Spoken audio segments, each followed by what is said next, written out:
धुळे शहरासह जिल्ह्यावर गेल्या 4 दिवसापासून ढगाळ वातावरण तयार झालेलं आहे आणि आपण जर बघितलं तर धुळे शहरामध्ये पहाटे या पद्धतीने धुकं निर्माण झालेलं आहे. आपण जर बघितलं तर हे शहर हे या धुक्याच्या चादरीमध्ये सामावलेलं आपल्याला दिसतं आहे. गेल्या काही दिवसापासून जनजीवन हे विस्कळीत झालेलं आहे.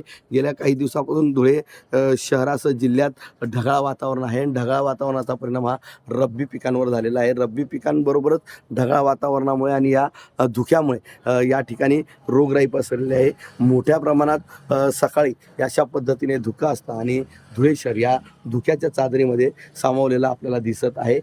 या धुक्यामुळे मात्र जे काही रब्बी पिकं आहेत या रब्बी पिकांना धोका होण्याचा संभव आहे. त्यामुळे शेतकरी या ठिकाणी संकटात सापडलेला आहे. आपण जर कधी बघितलं तर मोठ्या प्रमाणात हे धुकं तयार झालं असून या ठिकाणी जनजीवनावर परिणाम झालेला आहे आणि दुसरीकडे जर आपण बघितलं तर रब्बी पिकांवर रोगराई पसरण्याची भीती या ठिकाणी शेतकरी व्यक्त करीत आहेत.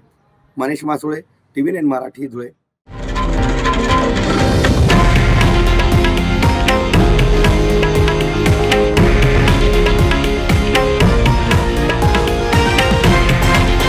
हे आहे देशातील नंबर 1 न्यूज नेटवर्क आणि आपण पाहत आहात TV9 मराठी, एकमेव.